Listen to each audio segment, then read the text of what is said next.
All right, I'm here with Ivan the Heathen, who is, I guess, a B-list internet celebrity like myself. And he has all sorts of very interesting content. Unfortunately, he puts out about one video every 2 years. So there's not a ton up, but whatever he puts out is always high quality. Ivan identifies as a libertarian or an anarchist, and so he falls broadly within the liberal tradition.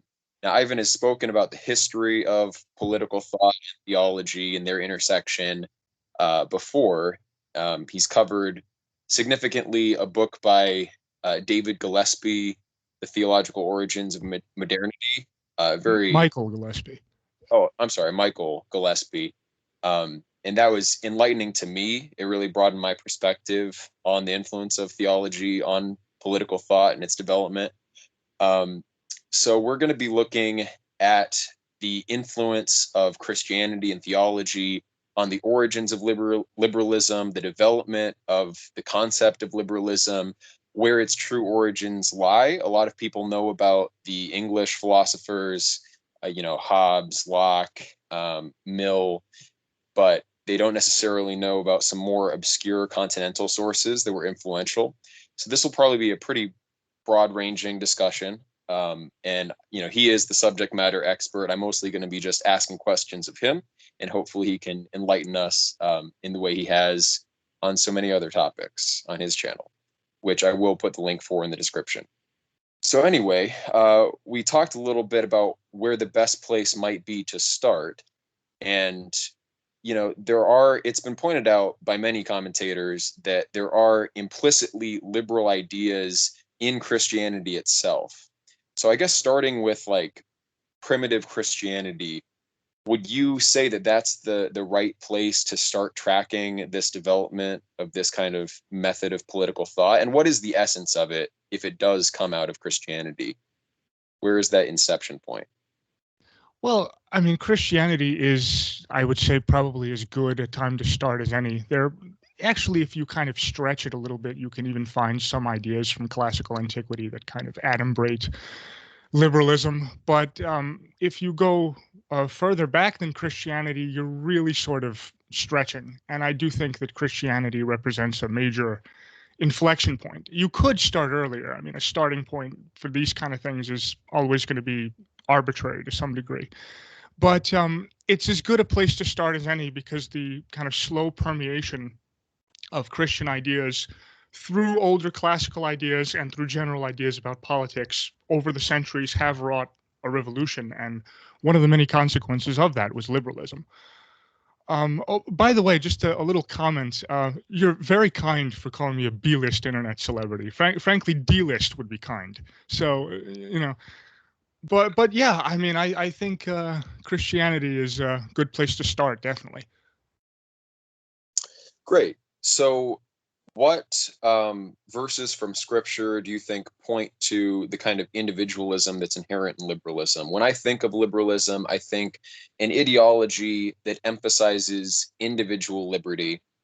Obviously, some of the classical sources that you might point to have a different conception of liberty itself. Generally, there's a kind of positive liberty concept where liberty is liberty from our passions, it's liberty from that which uh, impedes our action.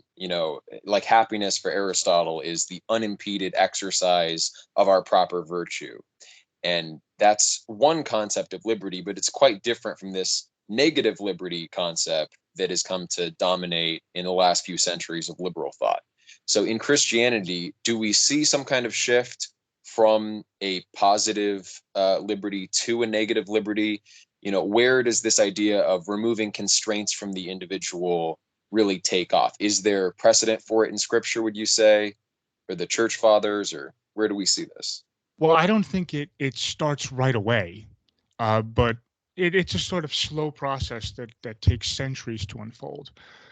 But definitely, there are certain things about Christian attitudes toward the state that would eventually become important for the development of liberalism. Just Christianity's history as a religion, as a group of people that was persecuted by the authorities at the time. necessarily put Christians in a kind of adversarial attitude toward those in power. And there are, of course, scriptural verses to that effect. But there's also famously Romans 13, which to many people across the centuries has seemed to point to the idea that Christians should obey the rulers. And there's been significant disagreement about that. There's a kind of minority tradition that insists that either St. Paul isn't really talking about secular governmental authorities, that he has church authorities in mind, or that he is giving sort of prudential advice. We can sort of get into that, I suppose. But there's kind of a long train of disagreement around that. Even though I will admit the majority of Christian thinkers have tended toward the standard interpretation of Romans 13 says that you should obey the rulers. There's also the render unto Caesar passage, which there are a few versions of. Matthew, Mark, and Luke each have their own versions. And, the typical interpretation of that, basically what happens is, I can't quote it from memory, but the idea is certain Pharisees gather around Jesus and they ask him to try to trip him up. They ask him, Jesus, should we pay taxes? And the passage explicitly says that he was asked this question as a way to trip him up, as a way to confuse him. And so he replies and says, why are you asking me this question? Okay, give me a coin. Whose face, whose image is on the coin? And they say, Caesar's. He says, well, render unto Caesar that which is Caesar's. Of course, the question he doesn't answer is, what is Caesar's? And the implication for those who want to interpret the passage in a way that says that Christians shouldn't pay taxes or shouldn't be obedient to the state is that really Jesus is kind of being snide and saying, well, nothing really belongs properly to Caesar. But he's doing it in a way that won't get him in trouble with the authorities. Right. Yes. And there are some other verses that come to mind, like the idea that you shouldn't worry about the provision of tomorrow because God will provide all things, like he provides for the flowers and the birds. And this reminds me of some anarchistic interpretations of Christianity. And there were all sorts of antinomian sects which threw off the constraint of law and took this position that the Christian covenant was a liberation from law itself. There are some passages from the Pauline epistles that lean that way, that we are liberated from the law through Christ. So what about this kind of early Christian anarchism? Could you see some Gnostic sects as kind of anticipating anarchistic tendencies? So I guess there's two different dimensions that I'm looking at there. One is the political resistance and the feeling of being justified in rejecting the authority of Caesar or any state authority. And then there's the kind of moral dimension where we are liberated from the Jewish law. And I guess those two get conflated a little bit in the tradition. Some groups will say we're liberated from the Jewish law and we have the Spirit, and other groups will say that, we are not, we are part of the kingdom of God, and the authorities that we're under, yes, you could kind of get along with them, but they're not kind of the true authority, which obviously runs counter to concepts of political legitimacy in the Roman Empire, where, the emperor was literally a god. So to reject that divine legitimacy is implicitly to open up a space for some kind of anarchistic tendency, libertarian tendency, but I guess it goes in that moral direction and the legal direction, different groups taking it in different directions. So what happens, let's say with the collapse of the Roman Empire, do you see the continuation of some of these anarchistic or liberal tendencies in Christian groups? Well, the interesting thing about that is, the Roman Empire collapses and eventually Constantine rises to power and adopts Christianity. But the very earliest Christians, I think it's pretty safe to say, could not even have imagined that a day would ever come where they would be the ones to wield the sword. And yet, here it is. Christians are in power. So there's this problem now. Okay, what do we do? And, so naturally, Christianity had to find a way to make its peace with the state and with authorities. and also to try and use its moral influence to sort of, soften the hard edge of the state's behavior and of just general Roman society and certain practices they had, infanticide, for instance. But as I said, it was a slow process. It wasn't something that was arrived at immediately. But you do see it rather early on, even in the Church Fathers. A shining example that stands out, mainly because he's so unusual and he diverges significantly from most of the Church Fathers at the time, is Gregory of Nissa, who in the 4th century gave a famous Easter Day sermon where he commented on a few verses from the Old Testament. I don't remember where, but it basically went like, the passage was talking about someone, and he said, "I went to market and bought some male and female slaves." He was commenting on slavery. And basically, Gregory says, who in the world does this person think he is that he could barter and sell the image of God? This is blasphemous. This is horrendous. And he was the only one to take that position at the time. But yeah, in the 4th century already, Gregory was taking Christian assumptions about the equality of all souls before God, and using it to argue against slavery. Now, the general position among most of the Church Fathers, Augustine especially, was that, okay, yes, slavery is terrible, but A, it's a punishment for sin, and B, under the aspect of eternity, it's not all that important. What matters is what happens to you after this life. So you shouldn't be, terribly concerned about your condition in the here and now. And that was more or less the general position on slavery among the early Church Fathers. Gregory was the kind of interesting exception. And I would say that his view eventually, through a kind of slow process, wound its way through legal and political thinking and eventually liberalized all of society. I could go into, let's say, Augustine's views on the state as well. This is an important topic, the relation of people to the state for the eventual emergence of liberalism. On the whole, Augustine's view was that you should obey rulers, but he did not portray them in a flattering light at all. There's a famous passage in The City of God where he recounts a story about Alexander the Great, who has his men arrest a pirate and bring the pirate before him. And Alexander says to the pirate, who do you think you are, terrorizing the seas, on your ship? He says, well, I'm only doing the same thing that you're doing, except I'm doing it with one ship and you're doing it with a fleet. And Augustine approves of this passage and says, yeah, more or less the pirate is correct. If you terrorize people with one ship, you're a pirate. If you terrorize people with a fleet, you're an emperor. And this starts off, the view that essentially kings and princes are just, enormously powerful criminals, but that morally speaking, there's no difference between them. Nevertheless, despite having that view, Augustine insisted, no, Christians should obey unless the ruler specifically orders you to do something that's contrary to God's law.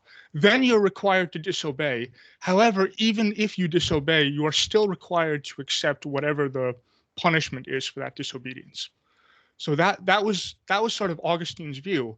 So in general, it's far from a libertarian position, but that kind of critical, vituperative attitude to the state, basically openly referring to them as criminals, is the start of something. So there's certain bits in the Church Fathers and in early Christianity that you could point to that kind of eventually flowered into what you might call a liberal attitude. Mm-hmm. Yeah, there's also the kind of political teleology of Christianity, the idea that this kingdom of God is here, it is expanding. We are currently still under the authority of these secular rulers we might not approve of, or ultimately kind of under the authority of Satan, who himself is under the authority of God. So, like, political life, authoritarian political life that Christians were exposed to throughout history, sometimes persecuted under, was a form of divine judgment. It was just kind of providentially established. And so we have to accept it. But we have this end goal in mind of the legitimate world state that will emerge. Now we look at political conceptions in the 20th century, the democratic peace theory, the idea that if we spread liberalism and have international relations that reflect some system of universal human rights, then we'll get to a point in history where the authorities are no longer illegitimate. Like, we get to this kind of perfect state. So it does map on, like, the original Christian intention really just, it seems to me, does kind of transform into this secular liberal humanist conception. But I guess the other issue is when Christians themselves are put in charge of the state and the kinds of concepts of human rights that they end up affirming, celebrating, or hypocritically rejecting. So, as you point out, like with Constantine and the conversion of the empire, the Christians are put in this position of authority, but also throughout the medieval period, secular rulers had to appeal to the legitimacy of the Pope to be established. And with the emergence of the Papal States, the Church itself had to administer secular government.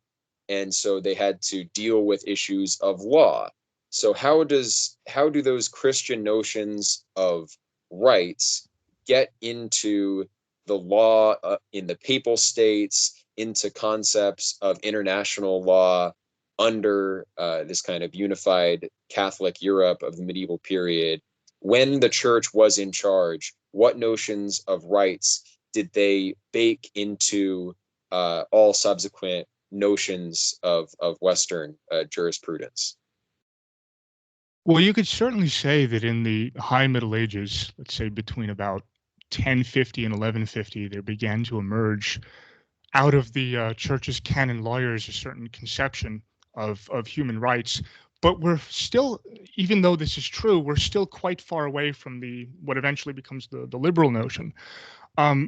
There's kind of a brew of different things that go into creating these original, you could say, proto-liberal medieval ideas of rights. The first thing, which you mentioned, is canon law, but also more generally, and this too ended up being kind of a spur to the development of canon law, was the conflict between bishops, popes, and other church officials on the one hand, and secular rulers on the other hand. Christianity, from the beginning, had affirmed the division between the secular realm of the state, the worldly realm, and the church's proper jurisdiction. This is something that goes back to the very earliest days of Christianity. Augustine obviously made his famous division between the city of God and the city of man.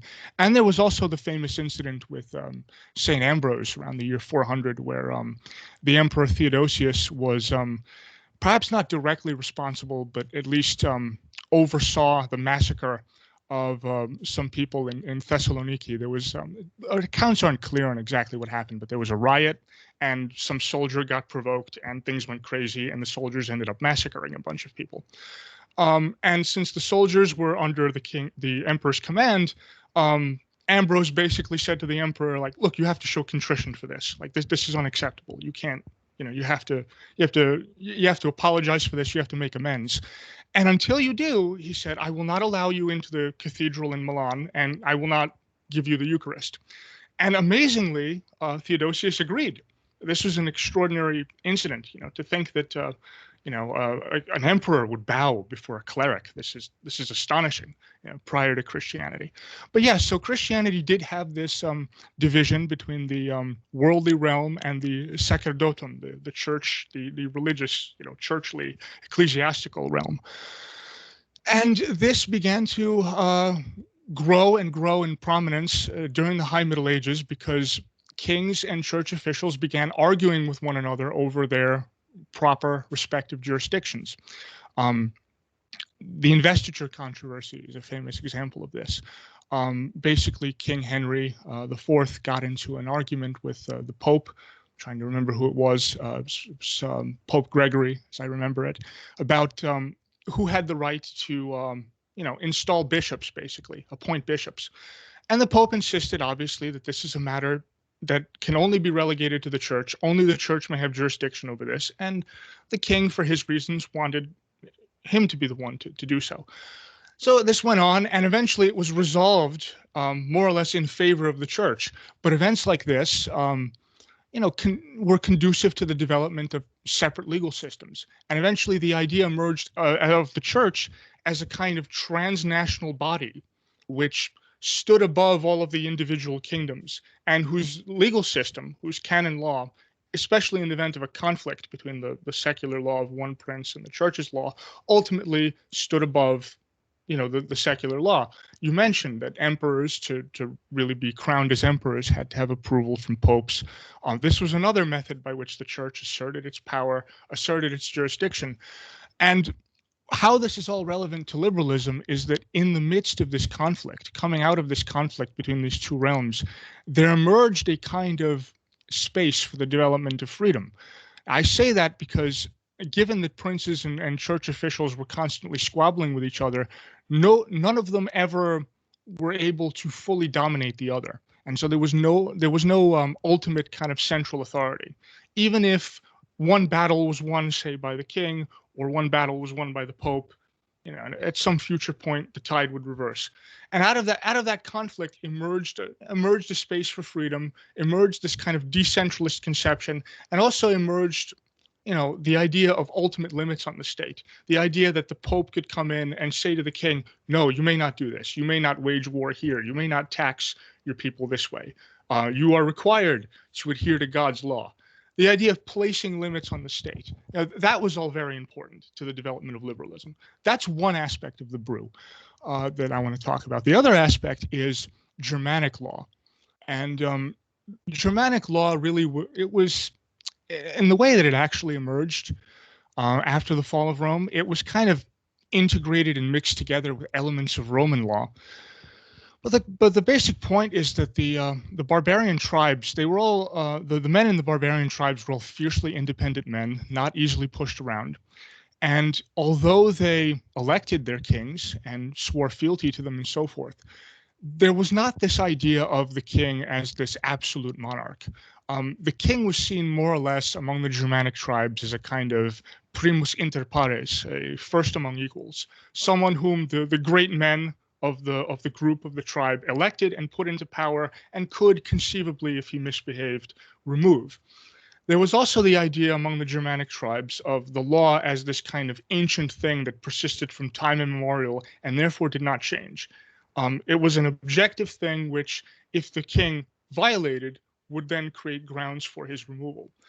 Now, the idea of the law as being old and unchanging wasn't actually true. In fact, there were innovations introduced here and there, but the innovations that were introduced came slowly, and they came in a way that was in accord with people's changing viewpoints, their changing mores. Like, there wasn't this kind of crazy imposition out of nowhere where you just had what we call legislation, where the state declares something arbitrarily and now it's law. That was completely unknown among the Germanic tribes. So you had that. And then you also had, and this is sort of the final element, the emergence of the medieval cities. Basically, during the so-called Dark Ages, as inappropriate a term as that is, the period roughly before, after the fall of the Roman Empire and roughly before about 1000 or so, the cities that did exist were basically glorified military fortifications. They were just sort of administrative capitals. There wasn't much going on there, and Europe was afflicted by, with, wars, raids. Vikings were attacking them. You had the Saracen conquests and so forth. But eventually these attackers started to be beaten back. Eventually Europeans regained access to the Mediterranean, to the Baltic, and were able once again to engage in trade. And obviously from that, a lot of economic development followed. So much of it followed that you began to see the emergence of this wealthy merchant class. And some merchants became so wealthy, in fact, that they were able to purchase cities from feudal lords and essentially just, attain a measure of independence for themselves. Usually what this independence amounted to was that the local lord would not tax them, that the city would be responsible for gathering its own taxes, and the taxes that it had to pay would go straight to the king. So there wouldn't be this kind of pyramidal system where you would pay a tithe or a tax to a lower lord, and then the lower lord would pay up the chain to a higher lord and eventually the king. The cities were able to cut out the middlemen and just pay straight to the king. and they achieved a kind of autonomy in that. And once they achieved that autonomy, they were obviously jealous to protect it. And so you had emerged the idea of, the fact that you're a citizen of a particular city. If you're a citizen of Lubeck or Bremen or one of the other cities in the Hanseatic League, for example, as a citizen of that place, you have certain rights. You may not be taxed arbitrarily. You have the right to gather in an assembly and elect your leaders and air your grievances and so forth. So these kind of initial stirrings of representative democracy also began happening in the cities. So basically, the original kind of proto-liberal medieval conception of rights came about through the interplay of these three elements. And the key thing to realize, though, is that in the Middle Ages, you didn't have this notion of individual rights. No one said that you had rights merely by virtue of being a human being, just as an individual. The rights that you had as a result of your position in the feudal network and the kind of fealty relations that you had to other lords. So you swore fealty to some lord. Okay, you owed him taxes, you owed him occasional military service when he requested it, but he was also required to protect you. And if you failed in that obligation, you had the right to either ignore him or rebel against him, which many lords did quite often during the Middle Ages.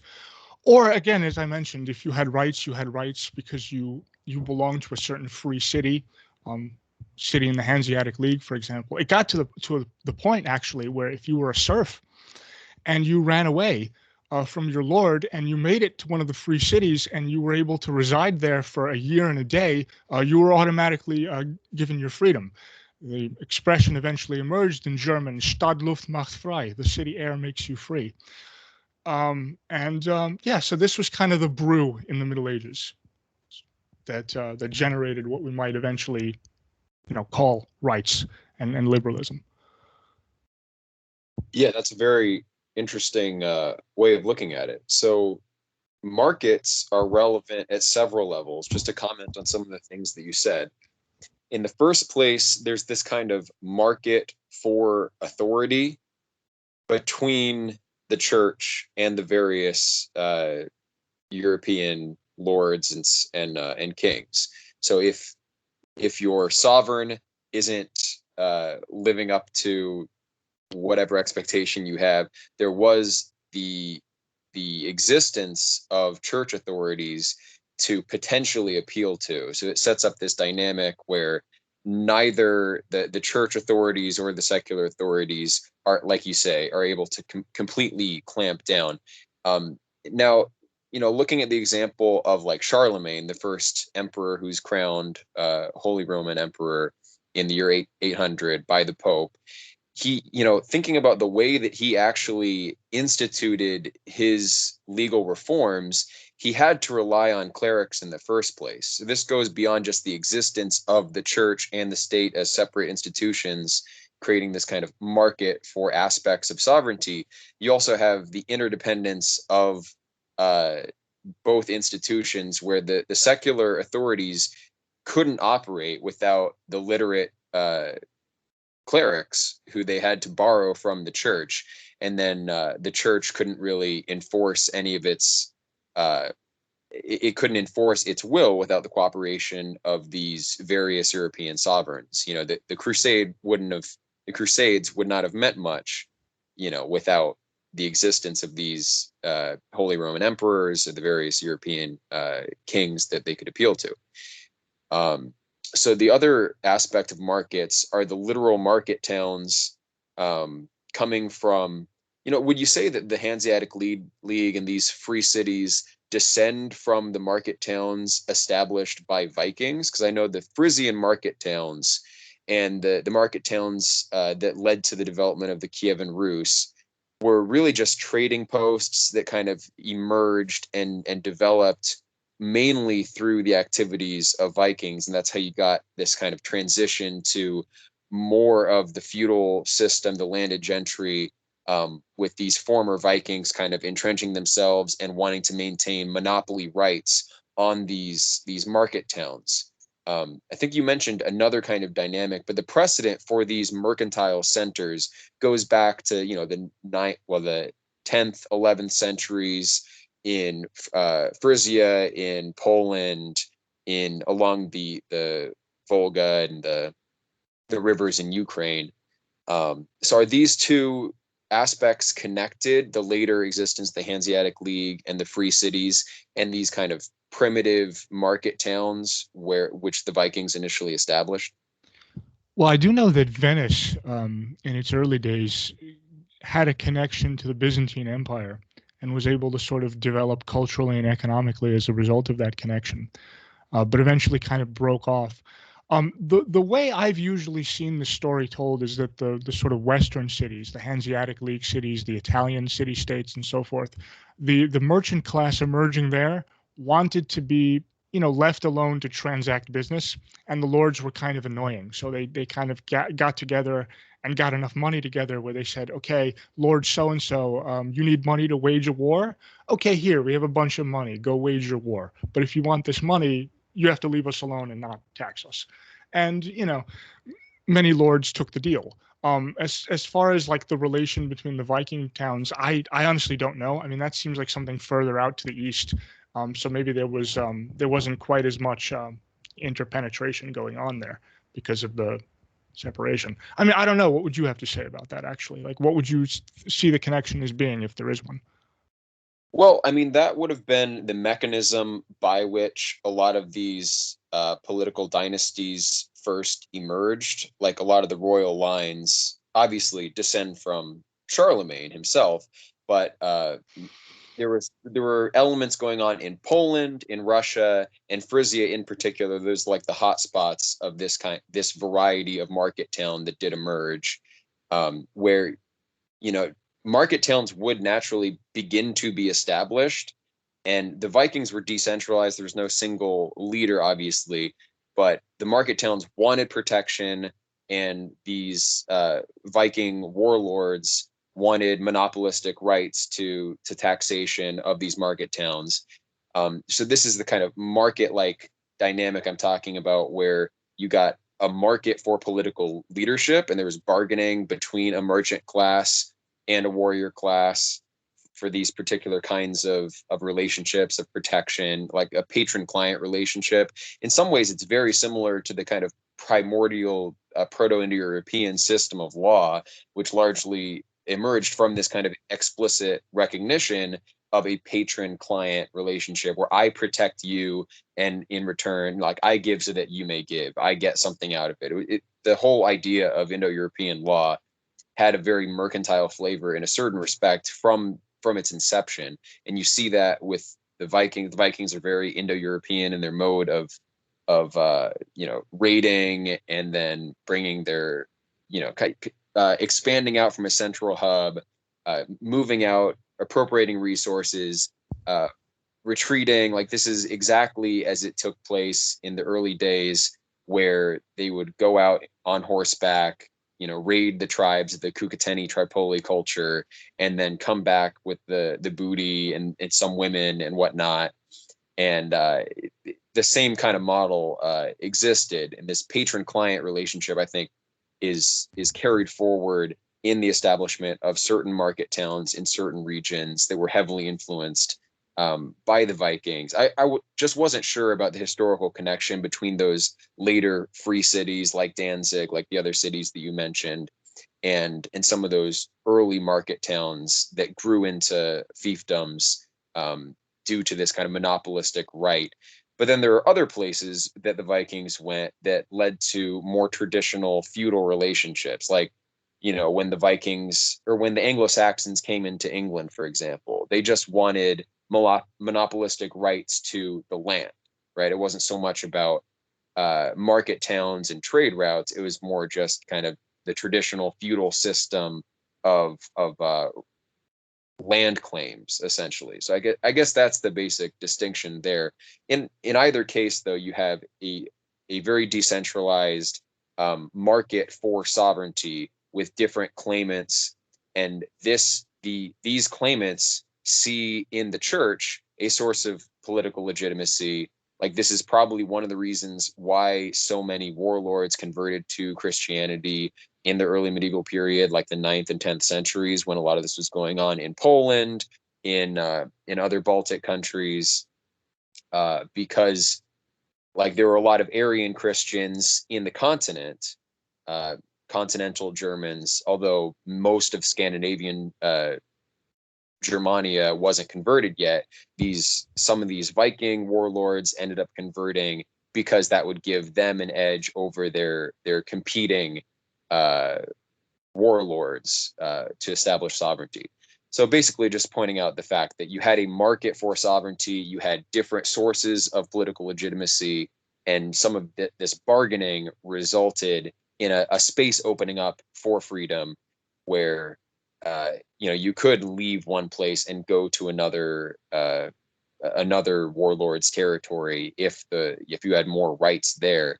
So that's kind of the next point that I want to visit and look at is the idea, like, when does the church or any kind of larger institution begin like necessitating that certain things are provided for the citizens of their lands? Like, the idea that a king had an obligation to hear cases, that goes back to that period in the 10th, 11th centuries.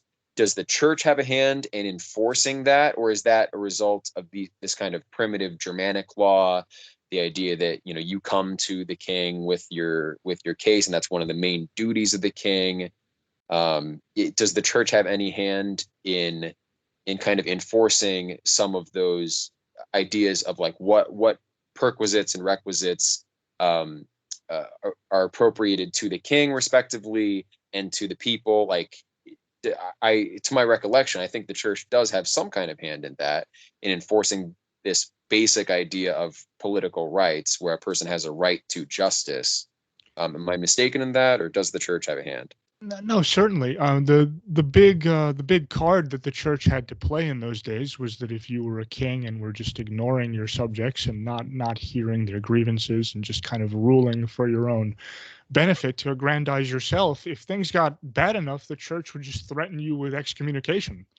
So the church did wield that kind of moral authority necessary to bring tyrannical kings to heel. And actually, it actually got more serious as time went on. A thinker I want to mention here is John of Salisbury, who probably wrote, I would say, the only treatise in the Middle Ages that was purely and entirely devoted to political theory. And many others wrote about politics, but it was intermingled with other things. John of Salisbury wrote Politicraticus in, I think it was 1159, and there are all sorts of things in the book. It's an extremely long book. He has this kind of organicist conception of the state, where he sort of analogizes the different estates to different body parts and so forth. But the thing that everybody remembers the book for today is that he advocates tyrannicide in the book. He basically says, look, if a king does not rule according to God's law, and if you have no other recourse, then, if you occupy some subordinate position in the state. Now, I want to be clear. He didn't extend this right of tyrannicide to just anybody. You had to be in the government. You had to be some sort of vassal to the king, some sort of lord, maybe some sort of minister, some sort of magistrate, something like this. And you should make, he said, attempts to get the king to behave. But if those don't work and he's obstinate and you have no other choice, then yes, it is not only permissible, but he says it is honorable to kill him. So yeah, that was a big deal. That was important, and we could talk about the whole tradition of tyrannicide and the different thinkers after John of Salisbury who kind of advocated that. But he was the one who began it, and with a prominent churchman, secretary to the Archbishop of Canterbury, advocating this. This was a pretty big deal. So certainly, yes, the church did have a role. It was a center of power. It was an alternative center of power to the state, and so by that fact alone, it would have some ability to restrain states. But it also had this ideological impact through tyrannicide and through the enforcement of general Christian precepts, the Golden Rule, etc. The church's own ideas about natural law. Guess we should talk next about the effect that the reintroduction of Aristotle's work into the West had on the church's ideas about rights. But yeah, to answer your question in an extremely long-winded way, yes. Okay. Yeah, so the church has prestige, it offers legitimacy, and the Catholic Church comes to dominate in Germanic lands, after the eighth century, 9th century. You still had, you had Arian Christians in Germanic lands going all the way back to the second, third centuries, or I guess third and fourth centuries. You have the rise of Catholicism, and Charlemagne is influential in this. The organization, the organizational power of the church, and the information about classical antiquity and Roman law that was preserved in the monasteries lends a certain kind of prestige to the church. So if you could ally with the Catholic Church, all of a sudden your rule became much more legitimate. So this is amplified, you say, with the reintroduction of the Aristotelian corpus and kind of the anticipations of the Renaissance in the late medieval period. So when more of Aristotle's writings come to light, what is the influence? What's the impact on conceptions of church law? So I believe like the Code of Justinian was known all throughout the medieval period. What is added? What are some of these core tenets of justice that they draw from Aristotle? Well, one example you could point to is very important canon lawyer Gratian with his Concordance of Discordant Canons, and it was basically a treatise on canon law, but it was organized in the sort of standard way that scholastic works were organized, where you had some question that needed to be decided, and then the two opposing positions on the question, and then the writer would attempt to work out some sort of synthesis between the opposed positions. This is how he structured the work, and basically his idea was to take sort of classical notions of natural law, the idea of kind of a man as having a natural end, as having certain things that are proper to his behavior as a human being, as a rational creature, and then also to combine that with the golden rule, with the equality of all souls before God, and these sort of Christian precepts, and kind of work that kind of synthesis together. So he was extremely important in the formation of canon law. I mentioned John of Salisbury in particular, and what makes him so interesting, and the fact that he explicitly wrote about if a king fails to adhere to God's law and obstinately refuses to do so, it's honorable to kill him. What's especially impressive about him is that he wrote his work before Aristotle's Politics had been translated. He had read Aristotle's logical treatises, so he was familiar with Aristotle in that respect. And I guess he was able to glean enough from his metaphysics to be able to figure out enough to sort of work out that kind of political synthesis without even reading Aristotle's political works. But yeah, the seed of it was all there. There's also another thing a bit later in the late Middle Ages, in the 13th and 14th century. This is when Occam, one of the ominous figures in the history of thought, sort of descends onto things that also should be discussed. The controversy, or one of the many controversies that Occam rose to prominence as a result of, was this question about how to properly interpret Aristotle. So there was the via moderna, the kind of new way of interpreting him, which is to give kind of a more nominalistic spin. And then there was the older interpretation, which was taken not only from what theologians thought Aristotle himself to be saying, but also what various Islamic interpreters of Aristotle had said, Averroes and so on. But the kind of new spin on Aristotle is to present more of a nominal, and this is sort of more or less the position that Occam adopted. Are you still there? Or did you just turn off your camera? I dropped my video because I was losing frames, but you go ahead. Oh, okay. Well, anyway, yeah, I just want to make sure there's no mess up here. But anyway, yeah. So Occam sort of burst onto the scene in this controversy, and he was, working out his particular theological and metaphysical system, and he got into some trouble for it. And so he was called over into the Curia around 1323, I believe, to sort of answer some questions about his system. But while he was there, he got himself embroiled in another conflict between the Franciscan order and the papacy. And this conflict is extremely important for the eventual development of conceptions of rights. So the idea here was that the Franciscan order, as part of its monastic rule, had decided that members of the order could not own anything. They were not to own any property. Now, this obviously posed some problems for the church, because the idea behind this Franciscan notion was that Jesus and his disciples did not own property, and so in imitation of them, Franciscans also had to renounce all property. And the problem was that if the Franciscans were right in their description of how Jesus and the apostles behaved, well, the church has all this property. The insinuation here is that the church is doing something unchristian, something bad. And eventually this started coming to a head. Now, in 1279, Pope Nicholas III basically tried to settle and said, look, we can make a few distinctions within, the concept of property ownership. There's ownership of property, there's usufruct, there's right to use, and then there's merely factual use. Now, human life can continue on without all of these things except for merely factual use. So you just split the difference. We say that all of the property, all of the monasteries, all of the land and so forth that the Franciscan order makes use of, that is the property of the church as a whole, not the Franciscan order, not a particular Franciscan. And the church simply allows Franciscans to use that property. And so they don't own property, they just use it. And he sort of tried to synthesize the two perspectives that way. But, that wasn't enough. That didn't last.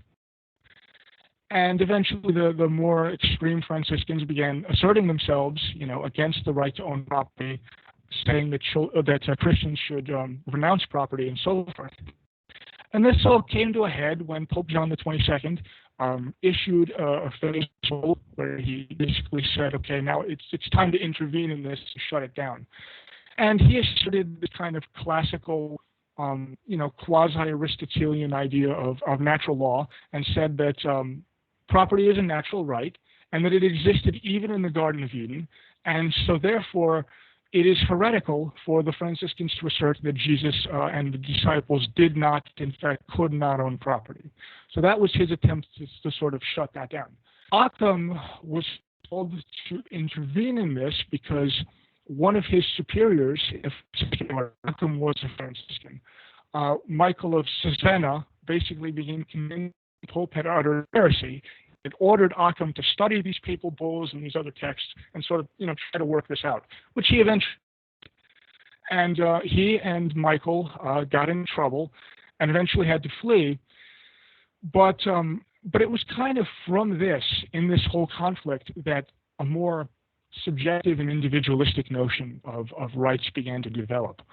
So just to give a kind of basic overview of some of Occam's metaphysics, he doesn't believe in universals. Right? He rejects their existence because he believes them to be to set intolerable limits upon God's power.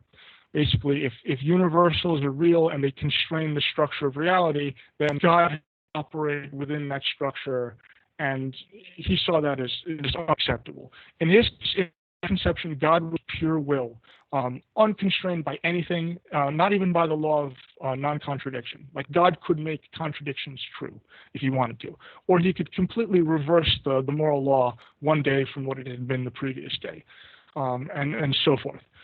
But if you see God in this way, as this kind of pure image of untrammeled, all-powerful will, then naturally you will come also to look at human beings that way. And this is especially natural within Christianity, which holds that human beings are made in the image of God. So if God is pure will, then the suggestion that the main aspect of human beings is also will begins to kind of assert itself. And from this, you get the suggestion that unlike previously in the Middle Ages, where the rights that you had were a result of your group membership, or you're being a citizen of some free city, or you're ties to some lord. Instead, your rights came from just who you were as an individual, and they were kind of assertions of your will and kind of your personal drive to, act in confines dictated by natural law. So from Occam, you started to get the first glimmers of individual natural rights.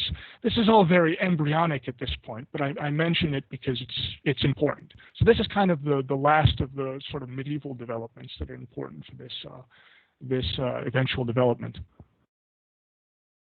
Right. So some intellectual foundations, theological foundations had been laid for the idea of universal human rights, individual rights. And then we have the Black Plague, which opens up all sorts of potential for labor to assert a kind of renewed significance.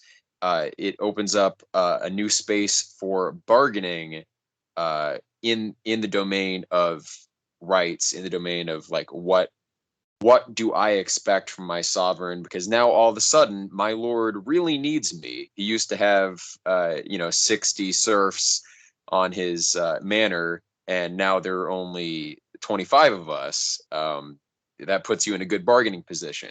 So this economic reality comes in.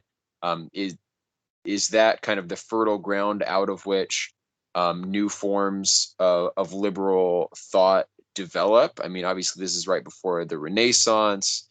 Like, what's the impact of the Black Death and the economic fallout, the labor shortage out of the Black Death? Does that contribute to the rise of more liberal forms of relationship with government? Well, yeah, you could certainly see it that way. And to be clear, even though I just spent all this time describing this kind of intellectual current, I don't want to suggest that the intellectual theorizing is the only important factor. Now, obviously, there are political realities, there are economic realities, like what you just mentioned. Even with Occam's thinking on politics, for example, if you're a nominalist like he is, it's difficult to see how you could avoid legal positivism as your view, basically the view that the law is just whatever the state declares it to be, that laws are just kind of productions of the will of the sovereign, and that's it. There's no kind of natural law. There's no kind of higher order of law that comes from God and that stands above mere will. But still, if you look at Occam's actual behavior when he got into trouble with the church, he went around, to various kings and wrote to try and kind of assert their rights against the papacy, partly because he needed the king's protection. So he was going to read apologetics for why it was right for him to do so and so and to operate, independently within his own domain, free of church interference. So a lot of Occam's political positions were dictated by, tactical considerations. And then there's also that economic aspect. So yes, there's the intellectual aspect, there's the economic aspect that you mentioned, and then there's kind of political aspect. And all of these things intertwine and interrelate. Right. Okay. So you have intellectual foundations, you have renewed bargaining power for labor, and then so all of this is kind of continuing to develop. And then we have the reintroduction of some of the Platonic texts, and this renewed interest in mysticism. Do any of those currents in the Florentine Renaissance, with the Medici, any of these renewed researches into Platonism and some of these other schools of antique thought, does any of that enter, in your opinion, into the mix? Obviously they're imitating classical republican forms of government to some extent in Venice or some of these Italian city-states. So what would you say is the influence of some of these new texts that come in from Byzantium in the Renaissance? Does that influence the development of liberalism? Well, with Italy, I would say the main influence, the main sort of factor here is to kind of the economic and political organization of the Italian city-states.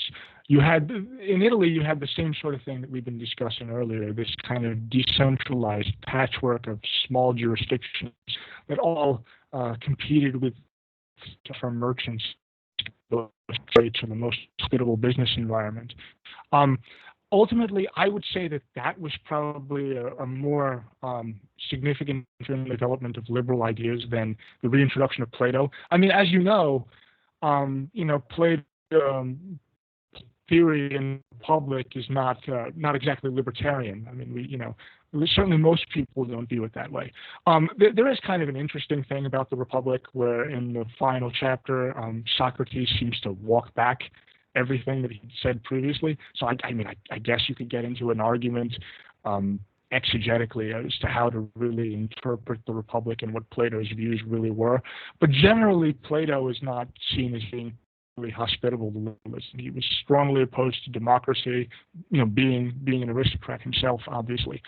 But that said, he wasn't this kind of uncritical, genuflect state authority either, and he recognized that kings can be bound by irrational passions and can do stupid and destructive things. So, I mean, it really depends on how you want to read work. For me, if you're talking specifically though about the emergence of liberalism, I would say probably focus on the economic and political divisions within the Italian states. So that's my take. If you have something else to say on the question, I'd be happy to hear it. No, I basically agree. I mean, Plato was effectively a proto-fascist, but he was also a distributist and in some ways more egalitarian than even his democratic contemporaries.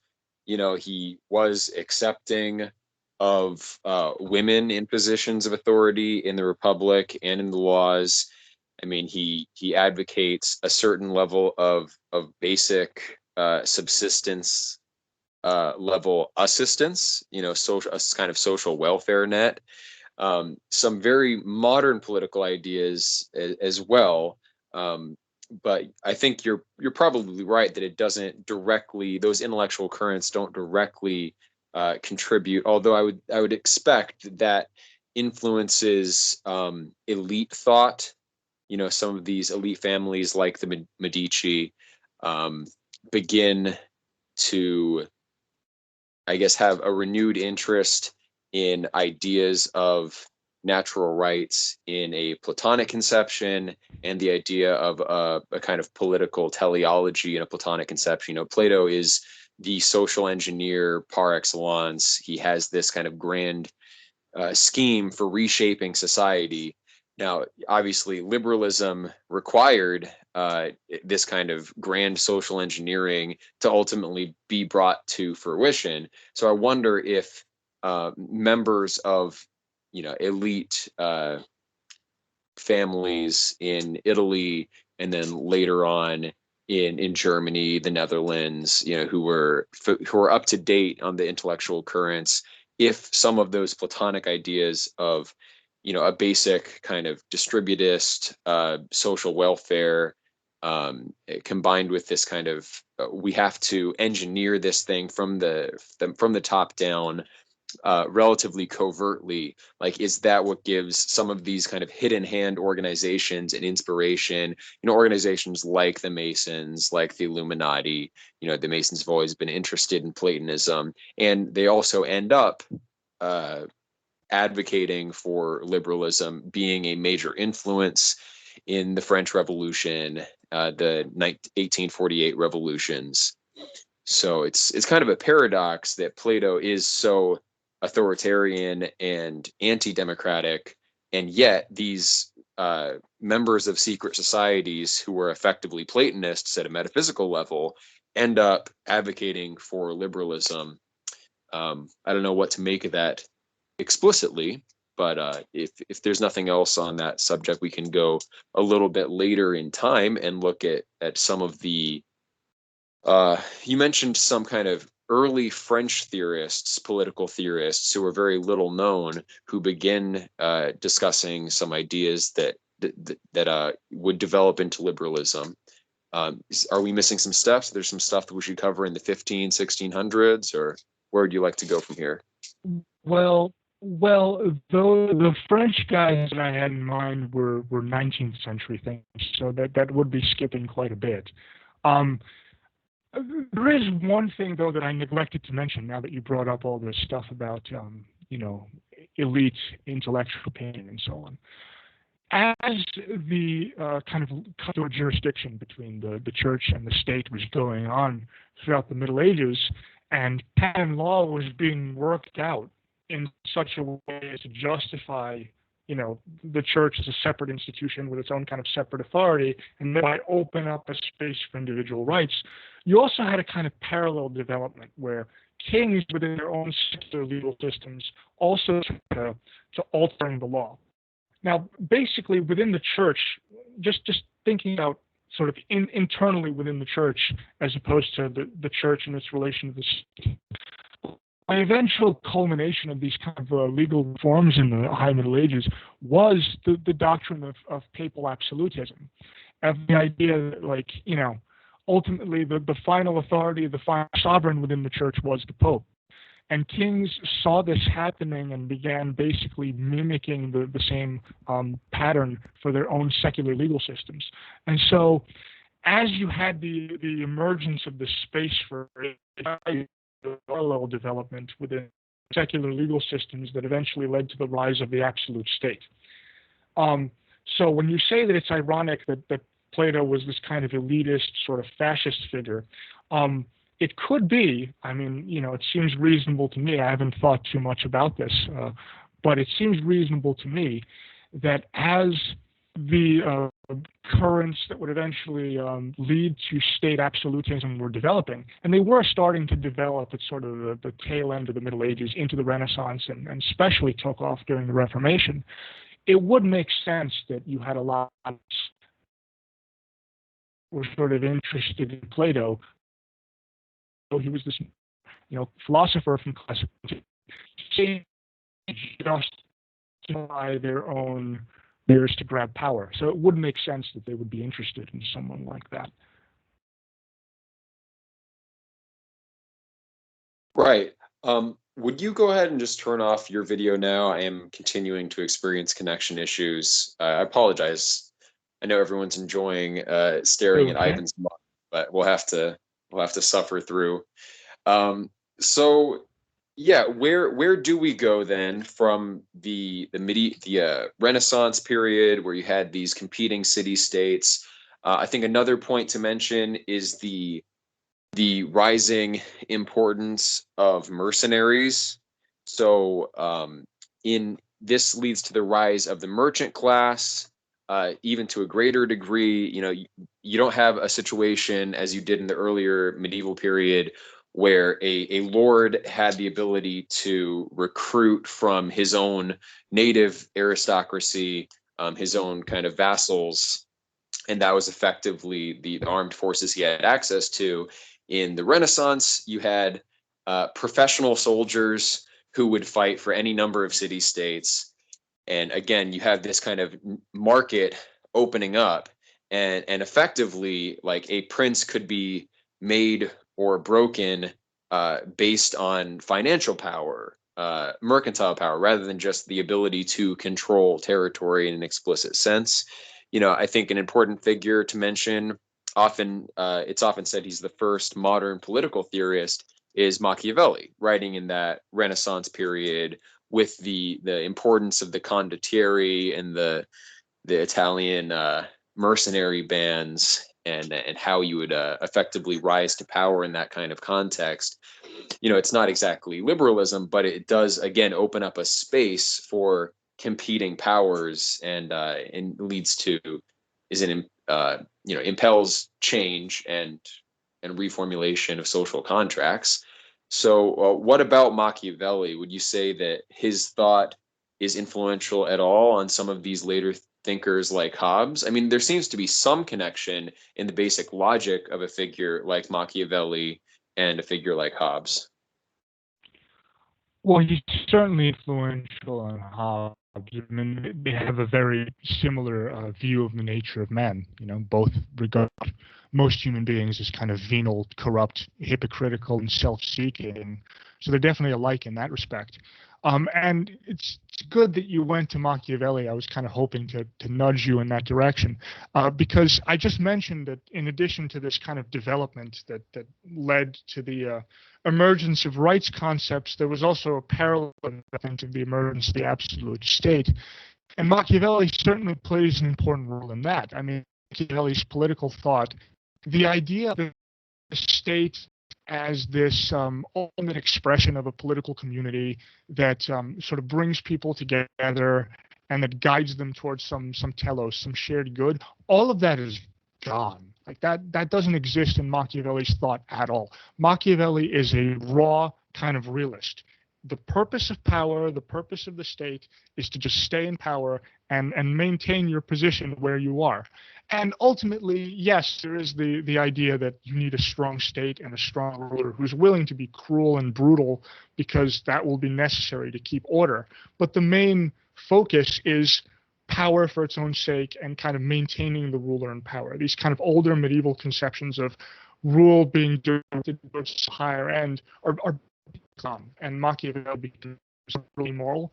But as a result of this, you have an acceleration of the development toward the notion of state sovereignty, of the state and the king and its legal system as being kind of the final say, the final arbiter in disputes. So Machiavelli is important in that. In terms of the development of liberalism, I would agree with what you said about these kind of decentralized competition between mercenaries. And there's also a kind of related development, which is that Machiavelli was very much in favor of citizens being armed. He said explicitly, the Swiss are free because they all have weapons. And he very much advocated that Florentines and, other Italians get weapons into their hands. So I guess in that sense, you could sort of see him as maybe contributing something to the eventual development of liberalism. But it's a kind of aristocratic liberalism. Like, it's not democratic at all. It's, you're free because you have, in your possession the means to kill someone who would seek to oppress you, basically.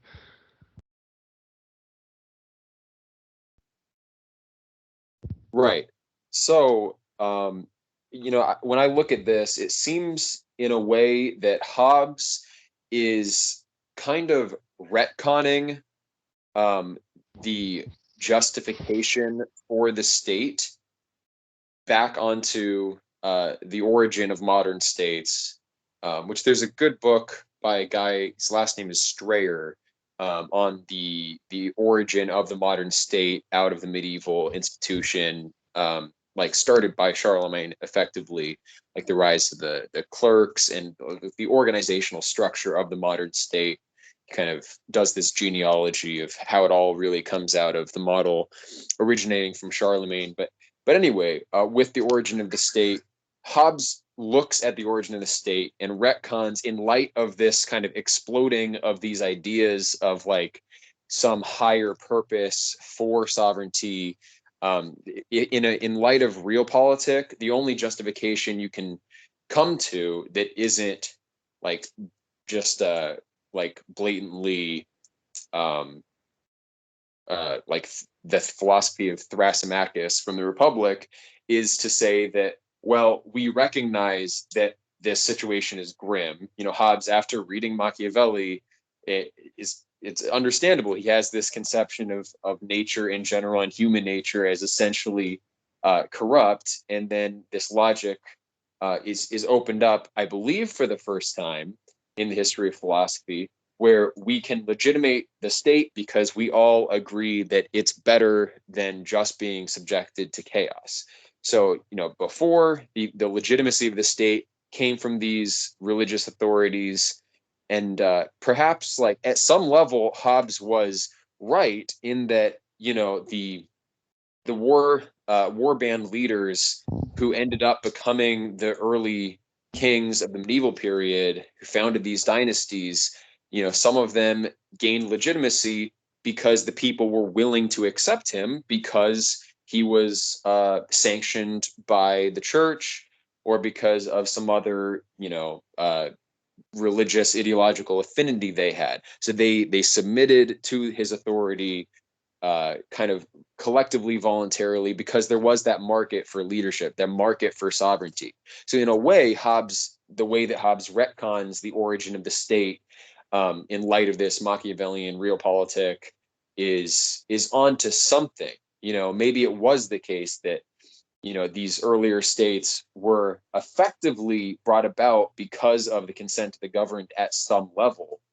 Of course, the kind of simplistic narrative that Hobbes gives for that is ahistorical, but I think he recognizes, and later Locke recognizes, that they're not literally portraying a historical scenario. They're just kind of outlining the basic dynamic of the submission to the sovereign authority of the state and how that takes place.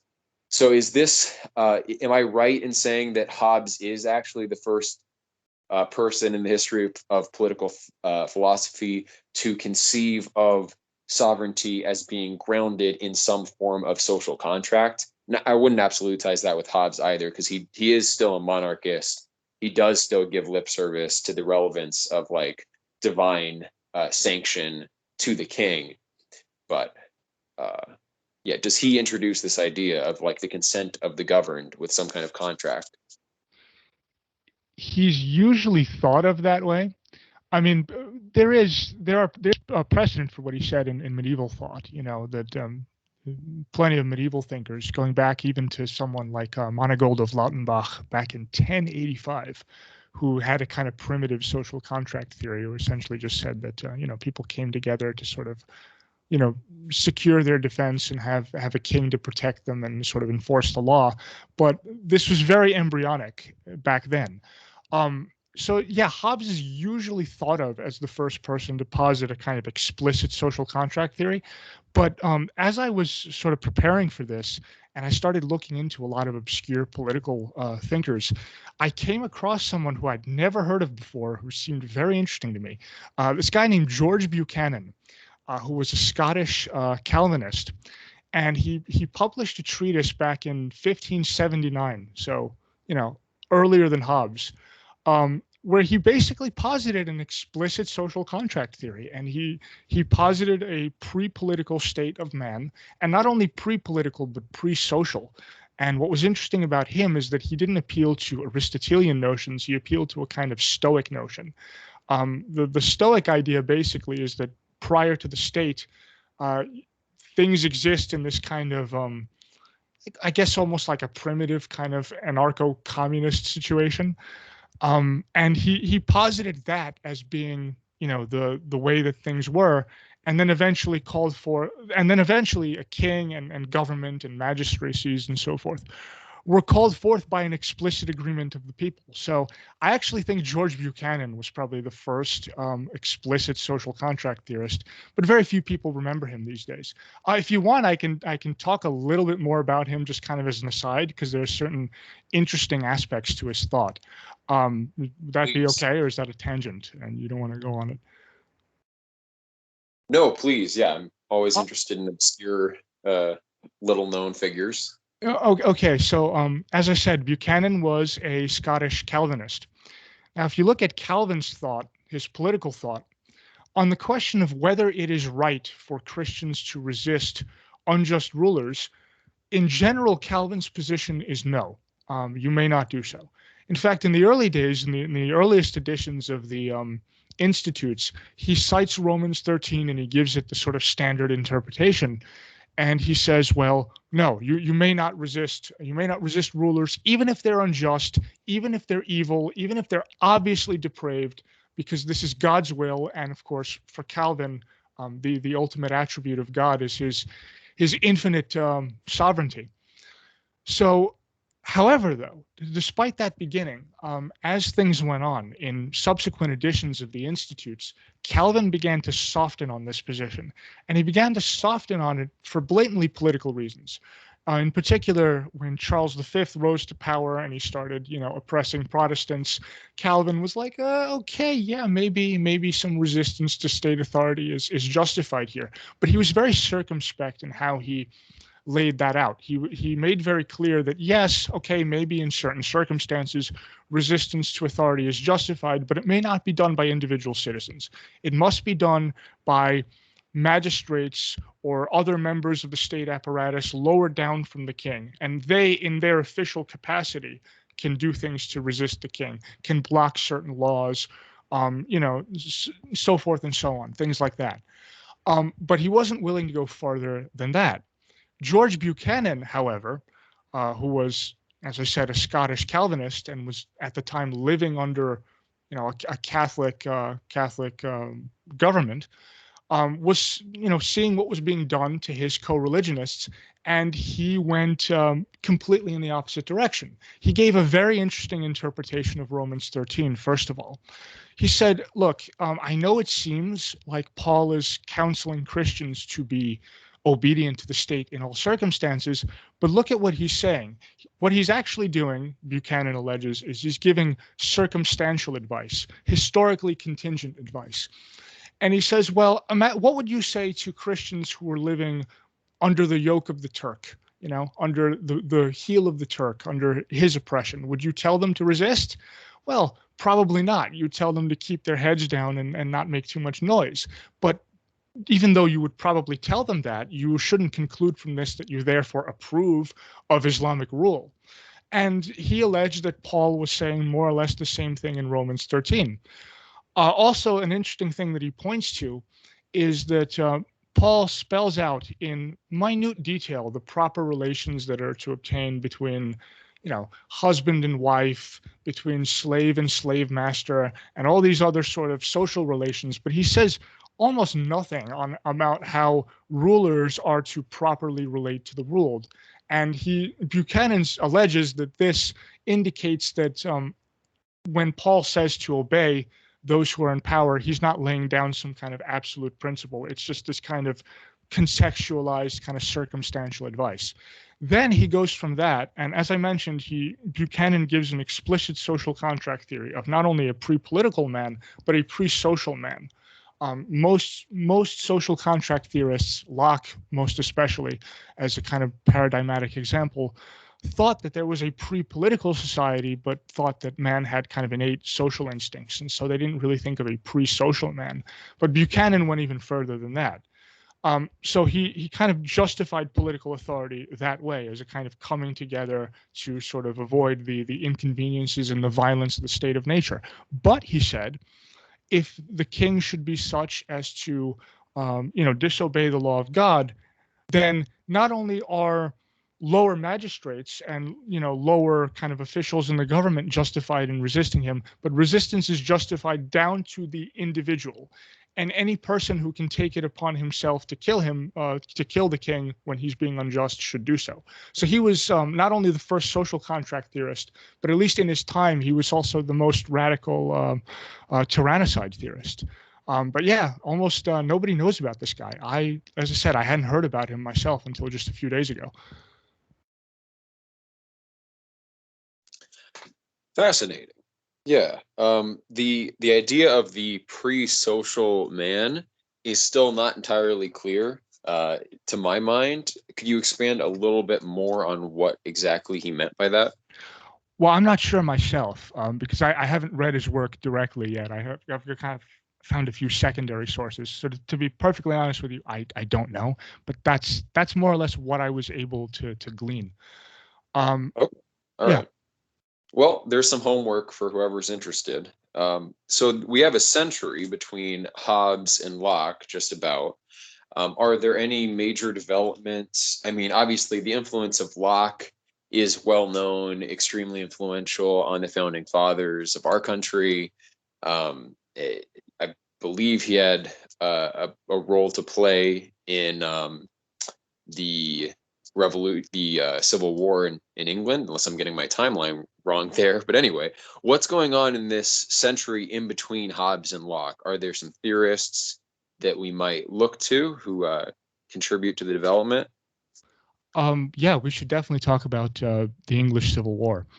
The most important theorists here, I would say, are the Levelers, which are this group of pamphleteers who were sort of eclectic, but were very broadly libertarian in their outlook. And they were called the Levelers by their enemies because the kind of royalist factions, um, and not only the royalists, but then later, Cromwell and his ministers, insisted that the Levelers wanted to level down all social distinctions, that they were these kind of radical egalitarians. Now, the Levelers basically denied all of that and insisted that that wasn't true. They weren't even in favor of universal suffrage, for example. They were clear that they thought that basically slaves and people who could not independently take care of themselves should not be allowed to vote, because if you were under the influence of someone else, well, then you were under the influence of someone else, and therefore, because you weren't autonomous in that way, you couldn't exercise your own judgment, and so you shouldn't be allowed to participate in politics. But the sort of general thrust of the Levelers, like I said, kind of an eclectic group, but they all more or less converged on a few basic things that they wanted in that sort of brew of the English Civil War. They wanted term limits on members of Parliament. They especially wanted the abolition of all sort of mercantilistic, government granted monopoly privileges on anything you could think of, occupational monopolies, the right to trade a particular good in a particular area, tax farming, all of that stuff. They wanted to eliminate the entire mercantilist system. They wanted complete religious freedom and freedom of conscience. And, they basically wanted kind of standard libertarian stuff of like low taxes, freedom of the press, the right to own property for those who wanted it, and so forth. And the most extraordinary of the Leveler pamphlets was one called An Arrow Against All Tyrants, written by Richard Overton, published in 1646. And the reason it's so extraordinary is its opening section. Unlike most of the Leveler pamphlets, which are very much written in a time of political turmoil and they address themselves to specific issues, particular policies and particular things, they're sort of, creations of the day.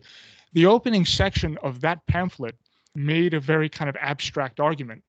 And Richard Overton basically asserted self-ownership, that each man has a right in himself, a property right. He was explicit in calling it a property right, and said that this must be so, otherwise no man could be himself, and no other person could sort of overstep or violate that right. So this was kind of an early pre-Lockean assertion of self-ownership as a property right, which is very important. So yeah, I would definitely mention the Levelers. They definitely belong in a discussion of that sort of period between Hobbes and Locke.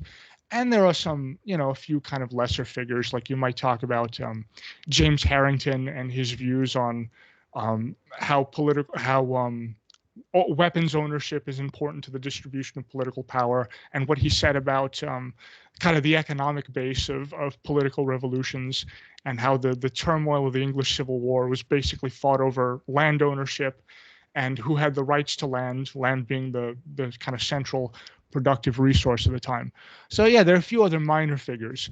There's also a pretty extraordinary pamphlet. This is written after Charles I was executed and Cromwell took over, and then essentially just began doing the same things that Charles had been doing, only worse. The pamphlet was called "Killing No Murder," and it was written by a man named Edward Sexby, but Edward Sexby was a pseudonym for William Allen. And it was this sort of this pamphlet dripping with just sarcasm and bile, and was basically advocating killing Oliver Cromwell, but it was addressed to Oliver Cromwell. So and it had all these kind of lines like that, oh, Oliver Cromwell, how wonderful it will be when you finally make the ultimate sacrifice and die for your country. Like, it was that kind of a tone. So this is another kind of obscure tyrannicide theorist. Those are the people I would sort of mention in the kind of period that you're referring to. But the Levelers are the most important. Richard Overton, William Walwyn, John Lilburn, and a few others. Interesting. So I want to back up a little bit as far as the causes of the English Civil War. I mean, can we pin this kind of development in England on Henry VIII for the enclosure acts and removing the commons and kind of allowing wealthy merchants to start buying up noble titles, does this introduce that kind of anti-traditional faction and grant them a kind of foothold? And then do these kind of nouveau riche, like merchant elites, subsidize, sponsor some of these theorists, the levelers, and people like that? Like, is that where this comes into England? The other question I have is what influences might have spread from the Netherlands, which had its own kind of proto liberal philosophy prior to the English Civil War, even. Well, yeah, you had the Dutch Revolt definitely against the Habsburgs. Now, as far as the merchant class, definitely there's definitely truth in what you said about them kind of being this emerging contender to sort of royalist power. Certainly, someone like James Harrington would say that, and he would also mention, Henry VIII's confiscation of church land and his redistribution of it to his subordinates in order to kind of win their allegiance and so forth. There's that, and then there's just this sort of general influence of Protestantism, and specifically the more radical Protestant sects. Just going back to Luther, Luther necessarily, for political reasons, had to kind of suck up to royal authority. So in the early days of the Reformation, when he would write about Christians' duty to obey the state, he took more or less the Augustinian position.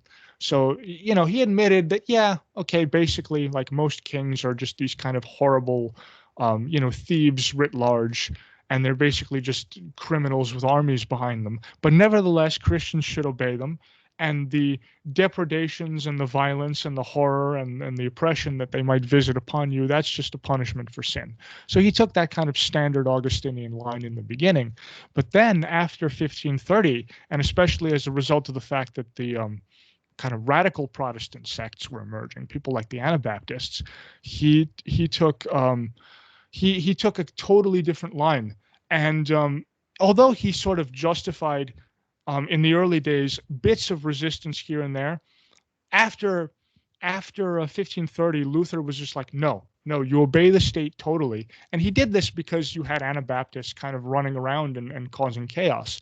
You had Thomas Munzer and the whole mess that he caused, for example, which was started because one of Luther's lieutenants, a guy named Andreas Karlstadt, Luther left him behind in Wittenberg when he went off to do something else. And while Karlstadt was there, he got into a conversation with Thomas Munzer and basically convinced him to do what he eventually did, which is to set up this kind of separate Christian community where you allow purely individual biblical interpretation, where you completely renounce and ignore all political authority, and you attempt to set up this sort of quasi-communistic kingdom of the saints, as it were. And, he denounced all kings and all political authority as satanic, and then eventually led kind of like a war against the authorities. And when he led his people into battle, it was crazy because he basically said to them, well, you're God's chosen, you're the elect. Don't worry about their musket fire. God will protect you from their bullets. And so when they charged at the soldiers, obviously they were all mowed down, and it ended at that. But things like the Munzer Rebellion, things like various peasant revolts that were ignited by the radical Reformation, that really made Luther kind of furious, and he took a completely absolutist position in favor of the state as a result of that. But on the other hand, you also had, as I mentioned, Anabaptist sects, and their view was basically that all political authority is of the devil, and true Christians have to ignore the state. Like literally ignore the state. Don't follow any laws. Don't pay taxes. Like ignore everything because it's all evil. It wasn't that many of the English were Anabaptist necessarily, but they did have a kind of indirect influence on that kind of thought. And then kind of tyrannicide theorists like Buchanan also made their contribution. And you had this kind of mix of ideas of it being acceptable to resist the king in certain circumstances, this favoring of sort of parliamentary authority, there was this sort of mix, but I don't deny that you also had the emerging merchant class with their own interests.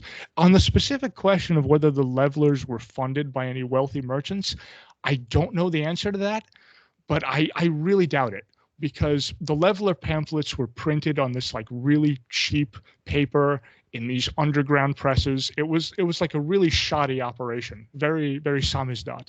So I don't know the extent of like how, to what extent English merchants were financing these people, but if they were, probably not too much.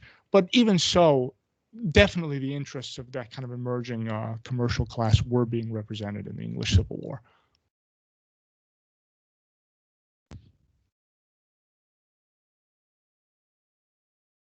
Oh, sorry, I muted myself and then unmuted.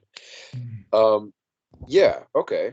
So, is there anything more you can go into about the influence of the Dutch and Dutch thought? I don't know if you know very much about Spinoza's political thought. Like, can you go into any of that too? Well, Spinoza wasn't really a liberal at all, as far as I know. I mean, he did write that Tractatus Theologico Politicus, where he basically advocated for like press freedoms and stuff. But beyond that, I don't know that he has much of a significant contribution to liberal thought specifically. I mentioned the Dutch Revolt. Unfortunately, this is not my forte, and it's not something I know much about. But basically, the Dutch colonies revolted against the Spanish Habsburgs. And you had this kind of merchant class emerging in Amsterdam and so forth. So sort of similar developments in style to what was going on in England. And then, of course, eventually afterwards, Amsterdam became the sort of the mecca for press freedom in Europe. And if you had any kind of subversive pamphlet or tract you wanted to print, you went to Amsterdam to have it printed. But yeah, I don't know about the Dutch Revolt in detail, unfortunately, but I do know it's something important. So that's another bit of homework for people who are listening to this. Okay. Yeah, I mean, I am interested in this kind of the incentives of the merchant class in promoting liberalism. That is a kind of facile explanation for it as far as what's the motive for this development. But I think obviously, as we're painting here, it's a much broader and more complex picture. With regard to Locke specifically, like I know that Locke was a Mason, and one kind of hypothesis that I've worked with regarding, what was Locke's ultimate intention is that basically he saw his class interests as being served uh, through his uh, promotion of this kind of liberal ideology. Was he taking sides in the English Civil War? And I mean, basically, I look at Locke's in that hypothesis that I'm talking about. I look at Locke's treatment and promotion of liberalism as a kind of Machiavellian move, where he's seeing that okay, we have this enlightened, wealthy class in England. We can learn to cooperate um, through a kind of explicit social contract, like if you think about it, all of these secret societies like the Masons, it's very pro-social. I mean, they're getting together, they're discussing how they want the world to be.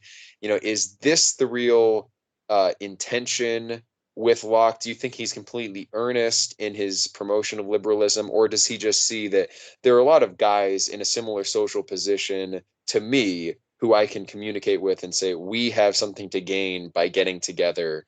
And is this, do you see a potential for this kind of crypto Machiavellian reading of Locke?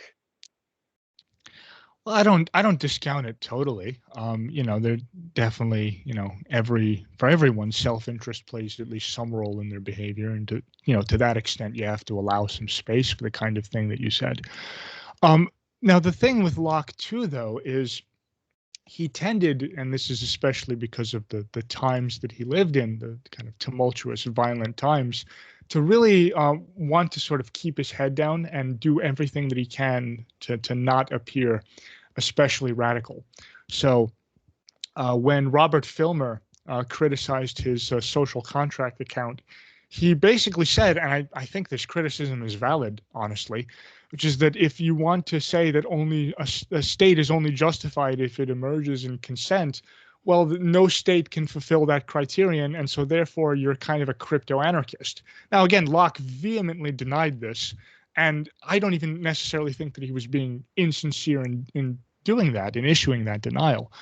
But, the point is that Locke, because of where and when he lived, tended to kind of shy away from radicalism and to try to present himself in as moderate a light as he possibly could, because Algernon Sidney, for example, and people like him were basically being executed for their radical kind of anti-government views.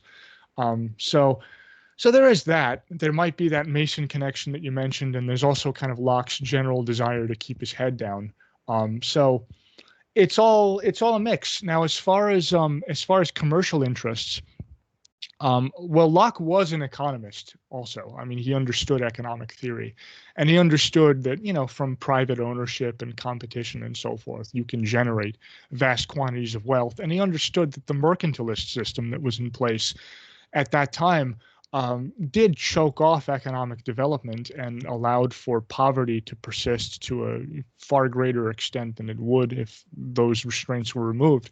So, yes, certainly I do think there's an element of class loyalty in the positions that he advocated, but I don't think that that's necessarily incompatible with a sincere view that eliminating the mercantilist system, for example, would ultimately redound to the benefit of everyone in the long run. I don't know that Locke was insincere in that view. I think he probably genuinely believed that as well. Right. Yeah. I think the Masons generally do believe that they can be kind of social architects who bring about a better world. Probably most of them do. So once we have Locke's work out there, what influence does that have on the continent? Where does liberalism spread? Because by this time, I think it's safe to say that there is now an ideology that we can call liberalism. John Locke kind of exemplifies it, systematizes certain things. Does that trickle into France throughout the 18th century? Is that, obviously there's Voltaire and the other French philosopher, Rousseau. I mean, those are stops to make along the way. What other influence might Locke specifically have had on any other of the continental European powers? Well, before we get into that question, I think at this point, because as you just said, we can now say for sure that there is this ideology called liberalism that's more or less fully formed now. It's important, I think, to pause and kind of give a definition of liberalism and to sort of stick to that definition. And it's not going to be immediately clear why this is important, but when we get eventually to the 20th century and see how liberalism kind of changes, especially in the Anglosphere, it will become clear why it's important to kind of lay down this definition. So basically, among Locke and among the kind of emerging liberals that sort of spring up during the 18th century, Condorcet in France, or Adam Smith or David Hume in Scotland, et cetera, there seems to be emerging this kind of general view that, if you want to put it in the most abstract way, basically comes down to this. First, there is a distinction between civil society and the state. They do not equate the state to society. They view them as different realms. This is very different from older political theory, which had a more kind of organicist and integralist view of the state and its relation to the society. So they view the state as something separate from society. And their view, basically, to put it in the most general terms, not everyone went quite this far, but everyone tended toward this view. So this is more or less kind of an ideal type. Liberalism became the view that civil society, which you can define as the sum total of the social order minus the state, is sufficient unto itself when set to operate within the bounds of the principle of private property. If you want to just kind of give that sort of definition of it. So that's more or less what liberalism became. And you can see that kind of definition very clearly emerging in Locke's work. I mean, he posited, of course, the state of nature and said that, men have certain natural rights, the right to self-defense and to acquire, property for themselves and so forth. And he explicitly said that the purpose of the state, which, he hypothesized was formed in this kind of, hypothetical agreement in the state of nature, the purpose of the state was to defend property. So right away, you have the centrality of the concept of private property within the liberal system. Then later on, as economics began to develop into a kind of full-fledged aspect of social theory, you had liberal political economy and the sort of standard things that go along with that. Sound money, non-interference with money, so hard money, gold and silver standard where the king doesn't clip the coins instead of fiat money. Free trade, so no tariffs, the complete dismantling of the guild system and the other sort of mercantilist restrictions, that whole series of economic reforms. You also had freedom of speech emerging, partly as a result of, the development of the printing press and the spread of ideas, and, everyone and his dog publishing his own pamphlet on the obscure political issues of the day. Then, freedom of religion, freedom of conscience in religion, which is tied especially in an important way to Protestantism. So these kind of currents did sort of emerge in liberalism, and they did spread throughout the continent. As far as I want to do an aside here on liberal political economy. Normally, when you speak about liberal or free market economics, the first figure that everyone mentions is Adam Smith. With the Wealth of Nations and so forth. But there were economic theorists that predated Smith by centuries. In fact, the first economic theorists were Catholics. They were Spanish scholastics, and they were the first ones to work out, laws of the market, basically, how exchange works, how prices are set, and these kind of general dynamics. And they had a very different view from that of Adam Smith. There's a historian of economic thought named Emil Kauder who has a very interesting thesis, and basically comes down to this, that the kind of economic theorizing that was produced in a country depended to a large extent on the religion that prevailed within that country. So basically within Protestant, or even more specifically Calvinist countries, there was an emphasis on the labor theory of value because of the Protestant work ethic. So work in itself was seen as a good, virtuous, honorable thing. Conversely, in the Catholic countries, work was something that you had to do in order to enjoy things. But unlike the Calvinist countries where all sorts of enjoyment, all sorts of pleasure were kind of frowned upon, Catholics were sort of okay with that, provided that it was not done to excess, provided that it was done in moderation.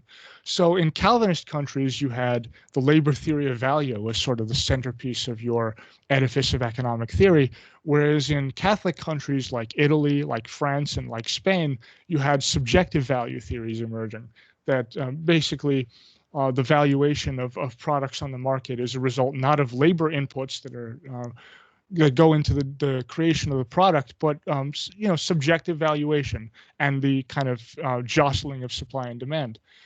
And you had economic theorists before Smith that made this point. The very earliest, as I mentioned, were people like the Spanish scholastics. One name that comes to mind right now was a 16th century Jesuit from Spain named Juan de Mariana, who also happened to write about tyrannicide as well. But he wrote one treatise, and this is, I think, the only part of his work that's been translated into English. He wrote a treatise on the alteration of money, and basically fulminated against kings who were clipping coins, who were debasing the currency, and said that by doing this, they were basically robbing all of society, and that this was a horrendous, like monstrous injustice.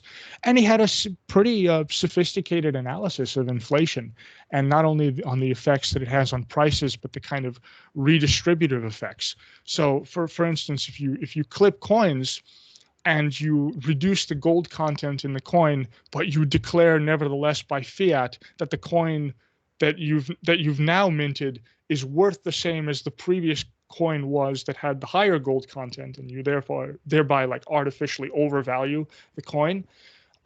This creates a wealth redistribution effect where wealth is taken from the later receivers of the new coins that are sent into circulation and given to the earlier receivers. So the people who are in possession of the coins earlier, they're able to kind of mulct everyone else, basically. After Mariana, you had another obscure figure. I would regard him as the first economist proper, really, because he wrote the first kind of standalone economic treatise in 1754, I think it was. So he's got about 20 years on Adam Smith. And it was his essay on commerce in general. This is written by Richard Cantillon, a very interesting guy. He was an Irishman with a Spanish last name who wrote in French. And he became fabulously wealthy in the South Sea bubble because he was able to understand how it was that kind of artificial booms generated by bank credit expansion created economic bubbles. And he was able to position himself properly in the South Sea bubble and then sell off all of his stock just before everything collapsed. So he became fabulously wealthy as a result of that. And all of his associates were kind of furious at him because they had been bankrupted and he came away with a fortune. And there's a story that he died in a fire when his mansion burned down, and it's alleged that his butler had murdered him and then set the fire to cover it up. But there's an alternative theory that Cantillon actually faked his death, and that he deliberately started the fire to make it look as though he had died, and then he'd fled to Borneo to escape the people who were after him. So who knows? But yeah, fascinating guy, and basically the first economic theorist. So there was that whole thing of liberal political economy. And from Locke, it did kind of spread throughout the continent to France, to Italy, and so forth like that. And we can go a little bit further into that question if you want, because there's an enormous amount to discuss. One example that one thing I should bring up, even though Adam Smith was enormously influential in the English-speaking world as a classical liberal economist, he essentially had no influence in Italy, partly because Genoese and Florentine merchants had already been trading for centuries, and they kind of understood these economic principles because of their careers, because of their engagement. But there had also been free market economists prior to Smith who had written treatises on economics in Italian. And so when The Wealth of Nations was finally translated into Italian, it basically had no impact on the Italian scene, because the Italians who read it were like, yeah, we basically know all this stuff. And not only do we know it, but actually our theorists are better, because it's like, Adam Smith has the labor theory of value as the centerpiece of his theory, and we have Pietro Verri and these other theorists who base everything on subjective value theory. So that's one aspect of it. And the other thing is about French political economy, but I've been going on for quite a bit. So is there anything specific you wanna ask before I kind of turn my attention to the French? Well, yeah, I'm almost inclined, because we're almost 2 hours in and there's a lot still to cover. And mostly we've kind of covered the prehistory of liberalism. We should probably break this up into two separate discussions. So I'm glad that you wanted to pause there. We can look at the influence of Locke in these other countries next time.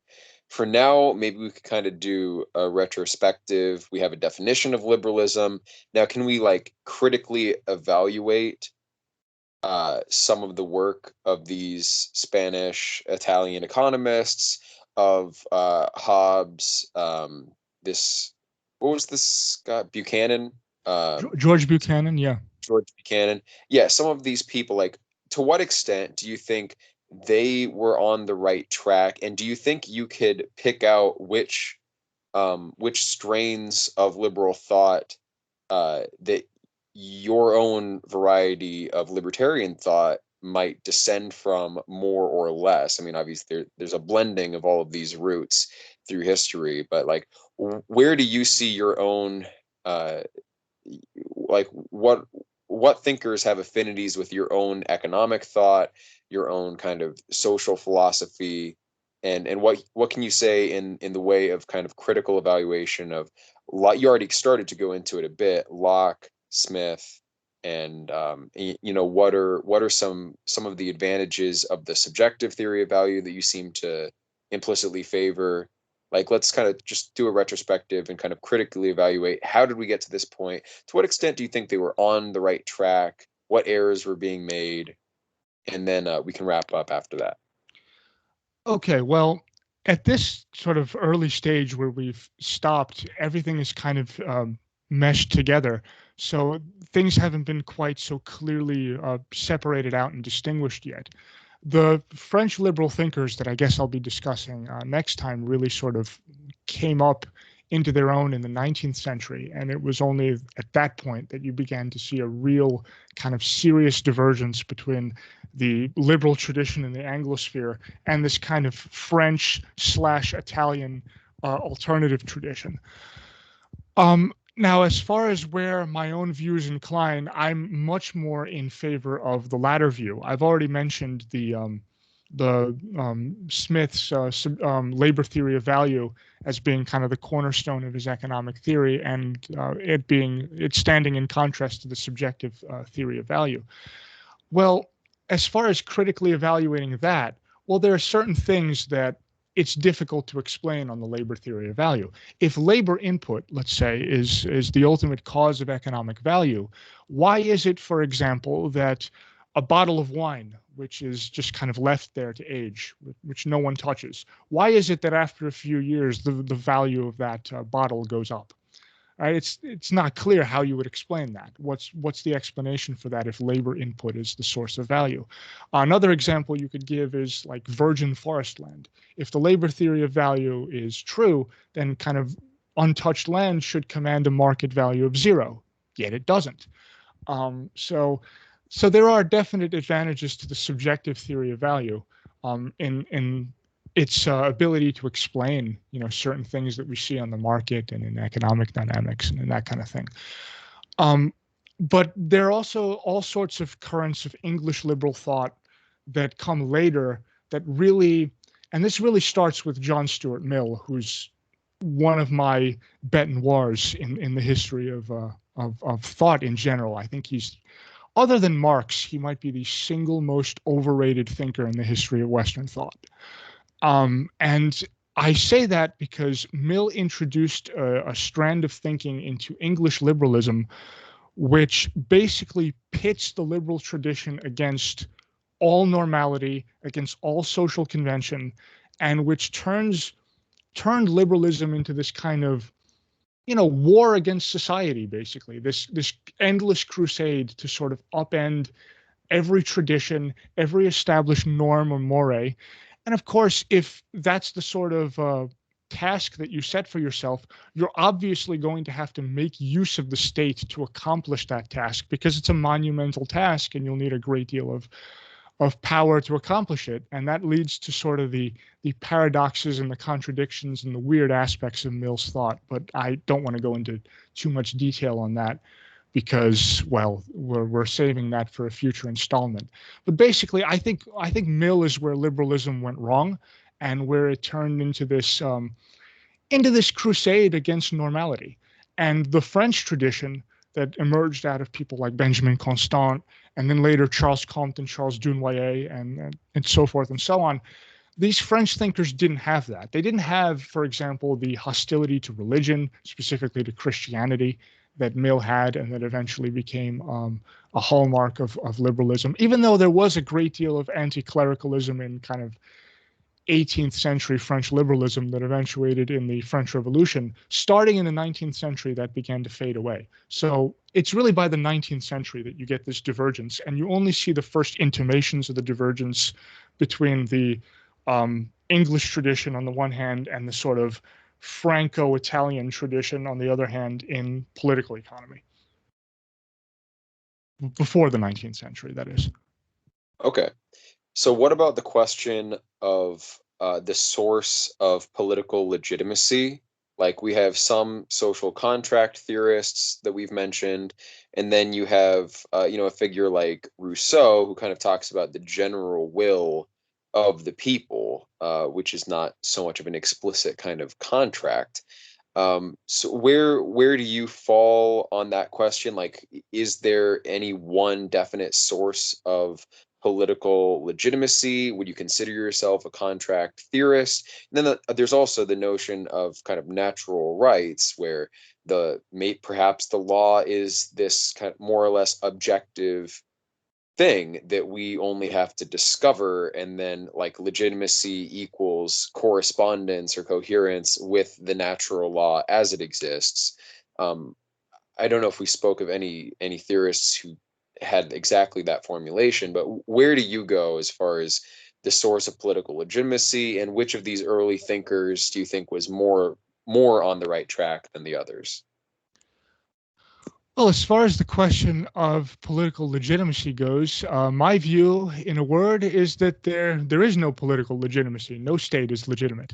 And ironically, I actually end up agreeing with this on this question with Robert Filmer, who was a critic of Locke. And his criticism of Locke was basically that, well, if you're going to hold that only those governments are legitimate which are justified by a kind of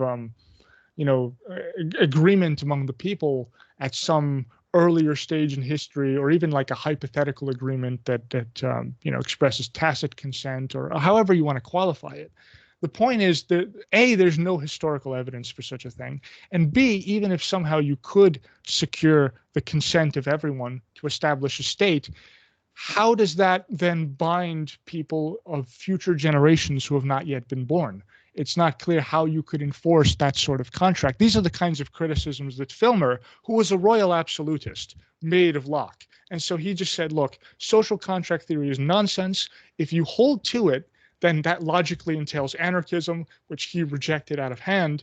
And so he said, no, the state just is, it just exists, and it's a kind of instantiation of or outgrowth of paternal authority, the authority of the paterfamilias, and we get justification of that from the Bible. That was basically Filmer's position. So I don't agree with the positive aspect of Filmer's view, but I absolutely agree with his his criticism of social contract theory. But that eventuality is something that only happens a bit later as we move into the 19th century and as we get to people like Gustave de Molinari and a few others. And the industrialists, Charles Comte and Charles Dunoyer, who are virtually unknown to the English-speaking world, but were extremely important and have a lot of interesting things to say. But again, I think we're going to do that in a future installment. I'm going to have fun talking about them. Yeah, I'm looking forward to it too. And then perhaps also in the next installment, we can get a little bit more into a confrontational engagement on the issues of liberalism. I don't know if I would consider myself a liberal. I used to consider myself a libertarian. I still have sympathies with some aspects of liberal thought. As far as the question of political legitimacy, like the view that I just mentioned, that there is such a thing as a natural law, equivalent to the idea of dharma in Hinduism, and some forms of order will approximate it more or less. I do like that idea. I mean, would you agree that there is the the existence of some kind of natural set of rights that we do in fact have, and that there is kind of by extension a natural law? And then are you only rejecting the existence of like a monopoly on force on the part of a sovereign? Like you would advocate instead a concept of universal sovereignty. Am I on the right track there? Yeah, that's basically it. I definitely agree. There is a natural law. And my belief basically is that the state, by its very nature, cannot but violate it. And so therefore, no state is or can be justified. So yeah, there's a kind of universally distributed sovereignty, I guess. I don't know that I would necessarily want to use the term sovereignty, because that makes it appear as though each man is a law unto himself, which is not my view. I mean, I think there's an objective moral order. It's not just something that we make up or assert arbitrarily. But yeah, you're basically on the right track. Okay. Well then, I guess the last question before we wrap up is this, again, just kind of reflecting on this idea of natural law. Do you think all of these thinkers after, say, the 1500s, did they all agree to some basic idea of natural law and natural rights? Is this like, does anyone express it most succinctly? Like, can we pin this on a particular thinker popularizing it? Because the idea of natural law, natural rights is ubiquitous. Can we do any kind of concrete genealogy of that?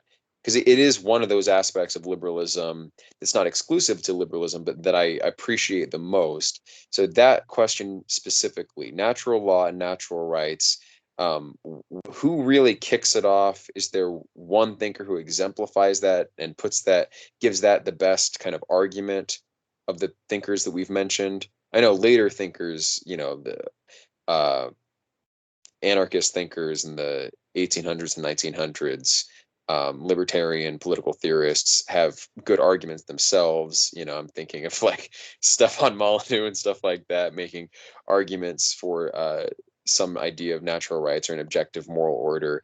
But what's the strongest case made during the period that we're looking at for these ideas, natural law, natural rights? Well, if you're concerned specifically with the emergence of liberalism, and liberalism in the way that I defined it earlier, as the view that civil society, defined as the sum total of the social order minus the state, is sufficient unto itself within the bounds of private property, the paradigmatic thinker there in these sort of early days would have to be Locke. I think pretty clearly, but there are enormous, like pretty significant differences between Hobbes's approach to natural rights, for example, and Locke's. So Hobbes thinks that, just very quickly, Hobbes thinks that in the state of nature, you basically have a right to do whatever you need to do in order to secure your continued existence. Right? And so, unfortunately, that creates a situation of just ghastly violence and uncertainty. And to escape that situation, people come together in a pact, in a covenant, to form a state. But for Hobbes, the agreement is formed between the various men in the state of nature. It is not formed between men and the state. The state is not a party to the agreement. And therefore, if the state is not a party to the agreement, then there's nothing which it can do to violate the agreement. So in Hobbes's view, the state is absolute. There's really nothing that it can't do. So for that reason, I would not call Hobbes a liberal, even though he does use the kind of general social contract theory, natural law kind of framing. Also, Hobbes departs from the earlier natural law tradition in another significant way, which is that he removes the idea of final causality from his thinking. The medieval thinkers that we went over that had a very strong objective conception of divine law always framed it within the view of a kind of teleology, of some sort of Aristotelian or quasi-Aristotelian idea that the state or the just social order, or however you want to term it, has to be directed towards something, towards some particular end. With Hobbes, this is just gone.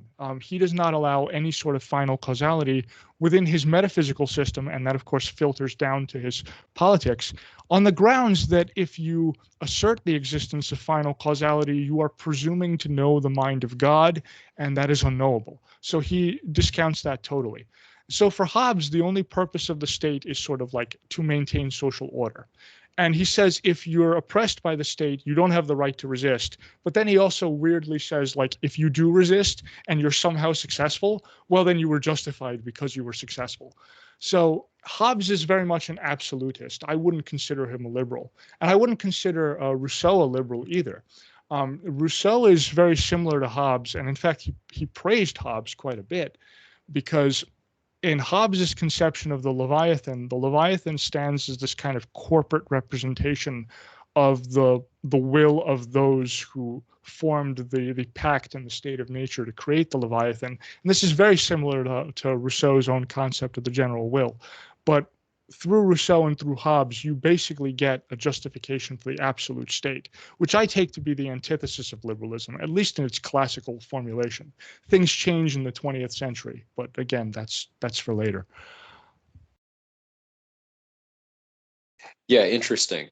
So I I have to just say that it makes me think of like Hoppe in arguments for like using libertarianism as a framework for like it's not absolutism, but forms of monarchy and forms of like really robust pseudo state apparatuses. Like within the context of a libertarianism, it is possible to get a group of people that have this common will to develop this kind of all-encompassing, imagine a smart city society that's like social credit system, like it looks authoritarian from the outside, but because there is this general will, like authorizing it, becomes somehow uh, a liberal solution rather than an authoritarian solution. I guess because there's a possibility of exit, but that is really Right. just a tangent. So now looking at Locke, what I have read Locke, but I'm trying to remember, and it's not coming to me what the basis for Locke's concept of natural rights really is. Is it fundamentally about property? Do all other rights emerge out of the right to property, or how does he make that argument? Well, it's definitely central to his system, but he also has that famous Lockean proviso where he says, yes, you're allowed to appropriate unowned land, but only on the condition that you leave as much and as good for others. And that does get him into a bit of trouble. So, for example, in a kind of early hypothetical state where an enormous amount of land is unowned, this might not be a problem. I mean, I appropriate some plot of land by mixing my labor with it. And there's also problems with the labor mixing metaphor as well, but that's kind of a tangent. But anyway, so according to the Lockean conception, like you mix your labor with some land, the land becomes yours. And during a state where an enormous amount of land is unowned, this is fine. This doesn't run into problems. You don't bump up against the Lockean proviso. But what happens in a kind of developed society where everything or nearly everything is owned? What happens if someone accumulates, an enormous tract of land and so on? And Locke deals with this objection basically by saying, well, he makes kind of a utilitarian economic argument to deal with this, and he says, well, if you appropriate an enormous amount of land and you put it to productive use, you're then able to generate all sorts of goods which you can sell to other people on a market. And so, in that way, you are allowing society as a whole to benefit from your individual proprietorship. And so, he thinks that like that doesn't violate his proviso. But as far as like why people have a right to property, he just sees it as kind of something inherent to reality. Like we need goods to live, and the natural law impels us to sustain and perpetuate and continue our lives and do what we need to, continue to survive. And so we need property, we need resources, we need land, etc., to live. And so it's from that desire that the right to property emerges. Hmm. Okay. Yeah, I At mean, least that's how I remember it. I might have to read it. I might have to review it, but I think that's right.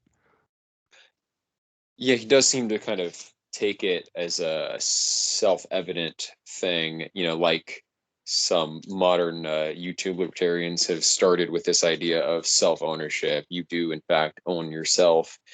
Um, yeah, I think there's plenty for people to chew on, a lot of threads that they could explore, a lot of names to Google right now. So next time we'll pick up looking at the influence of Locke on the continent. We'll get a tour of some of these French liberal thinkers of the 19th century. I assume that we'll look at the Austrian economists and some anarchist thinkers of the 20th century. And then, yeah, I'd like also to do a kind of general critical appraisal of these notions. And I know we would get into a bit of back and forth there because we do disagree on some of these fundamental ideas um, about the nature of natural rights, property, etc. So I'm looking forward to that. But anyway, I appreciate you coming on, Ivan. I hope that you continue to share your wisdom with us internet folk for as long as you're here to share it. Always appreciate your perspective. Is there anything else that you're doing on the internet that people should be aware of? No, not really. I just kind of lurk around. I mean, if I have something interesting or important to say, I'll say it. So for people who are kind of, worrying why I'm not making videos, I sort of take Gauss's motto to heart with that. Pauca sed matura, few but ripe. I don't make many, but when I do, I try to make it good or interesting, or at least something that people haven't heard before. I really don't want to fall into the rut of like going over territory that other people have gone over. So I guess that's why my output is so low. But yeah, I mean, I'm around, and I'm pretty active in the comments section of my videos too. Like if people ask me questions, I almost always get back to them, pretty quickly. Yeah, and you've been active in my comment section, sometimes even too active, where I can't quite keep up with the things that you say. But it's always appreciated, and I do believe it's always good and unique insights when you do put out a video. So anyway, looking forward to next time, and thank you guys for listening. Take care.